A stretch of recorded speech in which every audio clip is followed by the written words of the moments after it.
Mom, if Dad's gone, the company's all mine, right? Listening in disbelief at my brother's words, our mom, Patricia, responded, Well, obviously, Daniel, plus, if you do the math, there's supposed to be a sizable inheritance in Plan B. With Dad's life insurance, we could live large for a while. It's like a bonus, huh? Well, gotta thank our absent Dad. I felt like I was about to explode with anger. What's wrong with these people? This is unforgivable. I can't let them have their way. Just as I was about to yell, I got a call from Dad in the hospital. This story goes back a few months. My name is Christopher. I'm a 33-year-old architect working at a design firm. I moved out of my family home and now live alone in a nearby condo. Being single is a little lonely, but I love my job and live a fulfilling life every day. Today is a day off, and I had plans to meet with my dad, James. Ah, Christopher, how have you been? Dad showed up for our meetup with his usual warm smile on his face. Dad, long time no see. Have you lost some weight? Running a business must be tough. Work keeps me busy, but I'm doing well. Let's get going. I occasionally meet up with my dad like this to catch up over a meal. Today, Dad invited me to join him for some volunteer work. We're at a small children's care facility on the outskirts of town. Hello, Mr. Smith. James, Christopher, hello, and thank you for coming today. We were greeted by the friendly face of the elderly director. Dad and Mr. Smith were chatting away warmly. Turns out my dad grew up in this facility. After leaving it, he put himself through college and started his own architecture firm. Even without any relatives to rely on, he made it on his own efforts, and I've always admired him for that. On his day off, Dad often invites me to volunteer at the facility with him. Since we both have backgrounds in architecture, we can repair furniture and playground equipment. James, Christopher, you've helped a lot today. After finishing our repairs on beds, chairs, and swings, Mr. Smith thanked us as we were leaving. I felt good about making a difference, and for Dad, visiting Mr. Smith, who's like a father to him, must be important too. As we walked side by side, pondering where to grab a bite, a sleek black luxury car pulled up next to us. The window rolled down and out popped Mom. Driving the car was my brother Daniel. Well, well, look who it is. Back from the care facility again, are we? Mom said. It's embarrassing to have a dad without parents. Can we stop this already? Mom, let's go. My brother spoke, chomping on his gum. I wanted to retort that he was the one who should be embarrassed, being an adult with no stable job and dyed hair, but I held back. No point in saying anything to these people. It would be a waste. Daniel and I are going to dinner. You two can grab some fast food, and don't forget to fold the laundry. All right, understood, Patricia. Dad responded, and without another word, Mom rolled up the car window and they drove off. Dad and I just watched them go, saying nothing.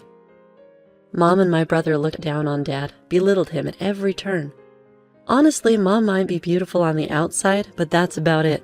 But the reason they can do all this is that they're basically living off Dad's income.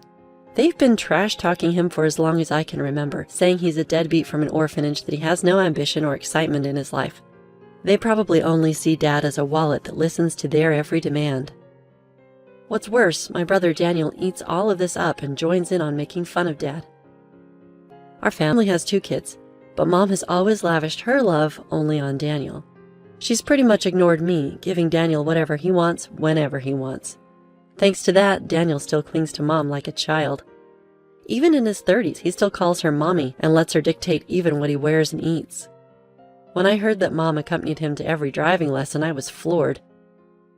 Dad, isn't it hard living with those 2? I asked my dad that question. I'm used to it. Besides, they're still family. I have to do what I can, Dad said in a lonely voice before heading back to the house he shares with Mom and Daniel. All I could do was watch him go. A month passed. I got a call from Mom saying that Dad had collapsed, so I rushed to the hospital. Dad, what on earth happened to you? Dad, who looked even more fragile than a month ago, responded, I got some tests done and they found cancer. Apparently, it's pretty advanced. My dad had been diagnosed with progressive stomach cancer. According to the doctors, he had about 3 months to live, give or take. I never thought this would happen, especially since he's only in his 60s. Even my mom was visibly shaken. Why did you let things get to this point? Because you and Daniel have been pushing Dad too hard. You know he's been stressed out. Christopher, how dare you speak to your parents like that? You're nothing like Daniel. And what is Daniel doing at a time like this? Off gambling again? While Mom and I were arguing, Dad spoke up quietly. Both of you stop. I'm fine. Go home for today.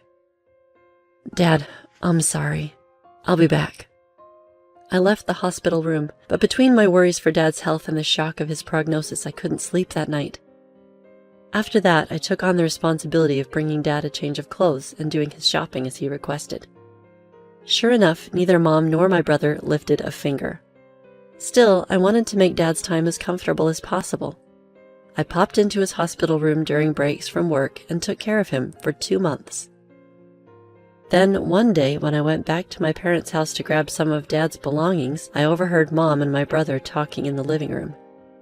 Mommy, once Dad is gone, the business is all mine, right? Stunned by my brother's words, I listened more closely.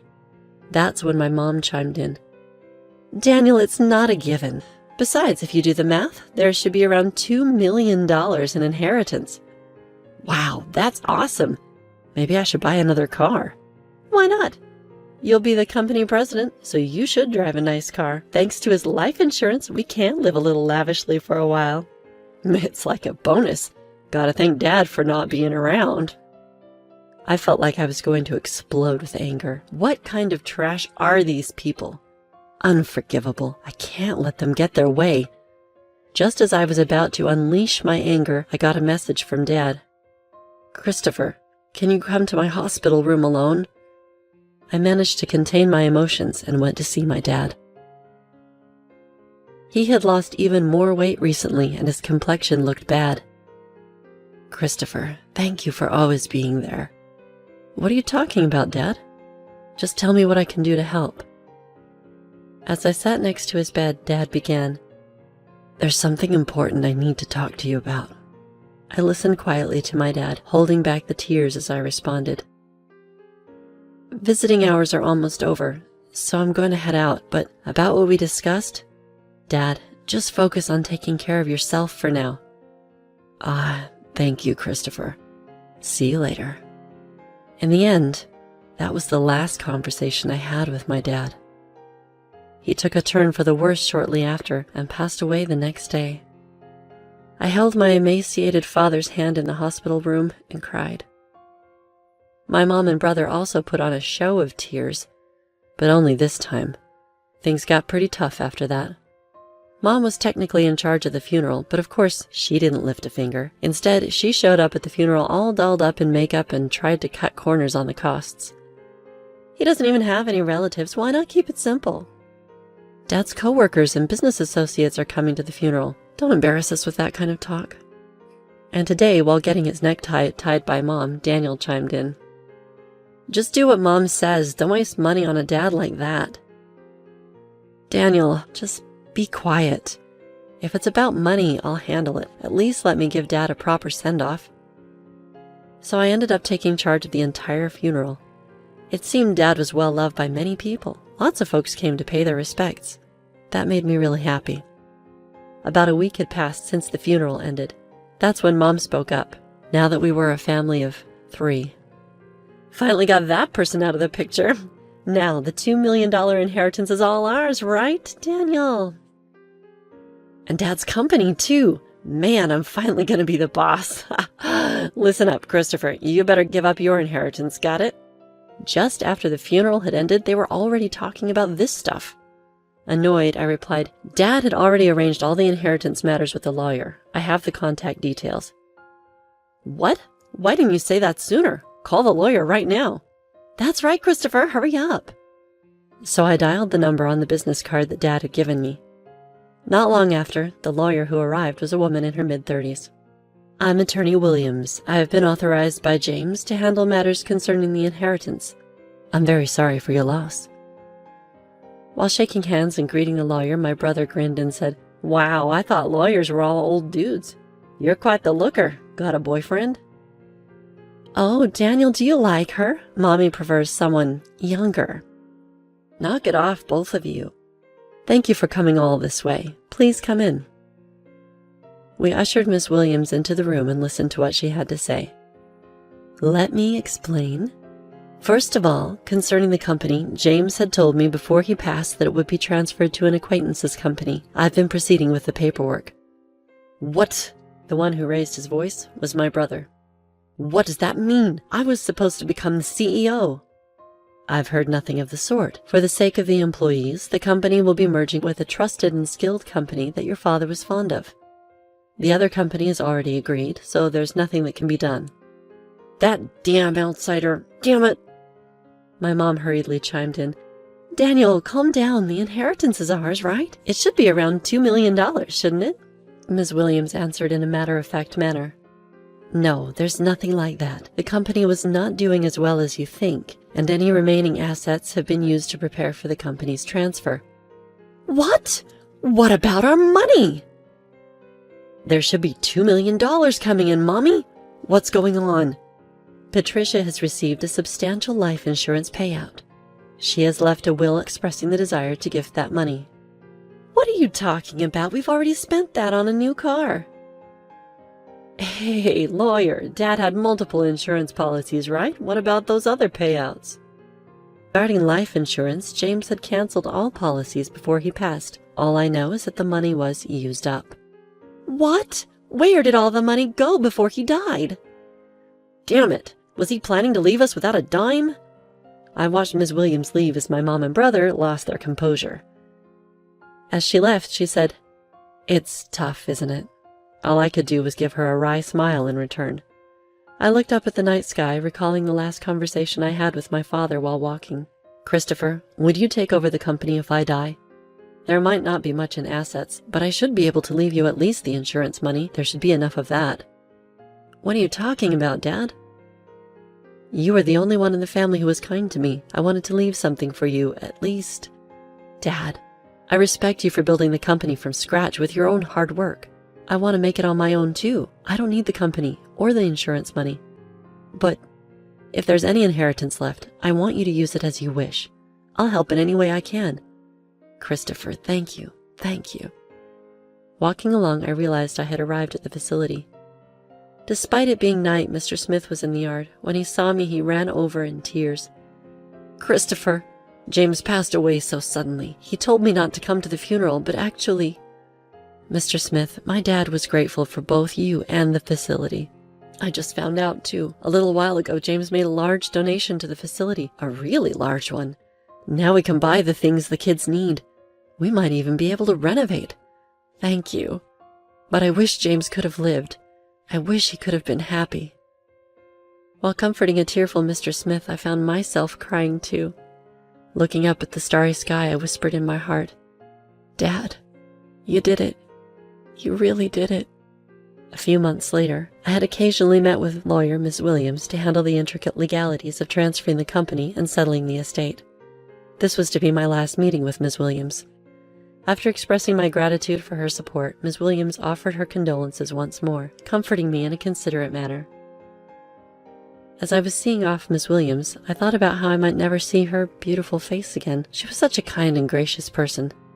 Just then, as I was waving goodbye, a familiar car pulled up beside Ms. Williams, and out jumped my brother, wielding a metal bat. "Ah! Hey, what the heck are you doing?" I yelled and quickly tackled my brother. "Shut up! Let go of me!" His face turning red as I held him down to the ground, he was struggling. "Were you trying to attack Miss Williams? What's going on?" "What's going on? Because of her, I didn't get the company or the money. It's her fault, damn it!" "That's ridiculous. This isn't Miss Williams' fault." I had thought he was foolish, but this was beyond anything I'd expected. While shielding a trembling Miss Williams, I called the police. Inside my brother's car, not just a bat, but also a rope and a stun gun were found, clearly weapons. He was swiftly arrested. When our mother found out, she fumed. "You'd send Daniel to jail? Your own family? How heartless." I replied calmly, "I no longer consider you or him family. My only family was my late dad. I'm cutting ties with the both of you." Mom was still ranting, but I ignored her and cooperated fully with the police investigation. I later found out that my brother had also been repeatedly harassing Ms. Williams online, making vulgar comments and slandering her. Threats had even been made, and the police were in the process of identifying him. My brother was sentenced to jail for his attempted attack on Miss Williams. She also sued him in civil court for defamation, and he was ordered to pay damages too.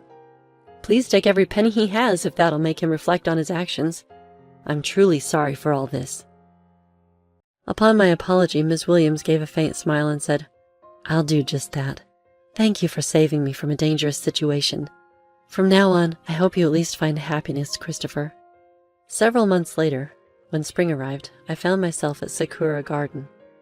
Today wasn't for volunteering, it was a business meeting. Thanks to the funding from my father's donation, the aging facility was planning on a renovation. Mr. Smith had approached me for the architectural design. I initially declined, citing my inexperience, but Mr. Smith was unyielding. "James always proudly said, 'Christopher will become an exceptional architect. He's already surpassed me. We can do this because of James. I'd really like for you to take on this project, Christopher.' With sentiments like that, how could I say no? I wanted to create a wonderful building that brings even a small amount of happiness to the kids and Mr. Smith. I'm sure my dad would have been proud of that. As for my brother, well, he hasn't changed, even after his sentencing. Actually, he's become even more irresponsible. Though he avoided jail due to probation, he still begs our mom for money daily, starts drinking in the afternoon, and gambles away what he borrows. My mom is being pushed around by my brother every day.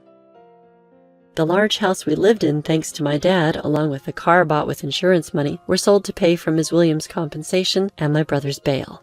Now it seems they live together in an old apartment. A friend told me, "She's lost her beauty, looks more like an old woman now." She brought this upon herself, but I hope she at least reflects on how she treated my dad poorly before he passed away and raised my brother to be such a mess. One last thing. I'm going to marry Ms. Williams, the lawyer, soon. She told me in confidence that she felt attracted to me after I saved her from my brother's violent behavior. She's a bit on the serious side, but I really love her for her kindness and dependability. From here on, I aim to work hard and be like my dad, building a warm and loving home.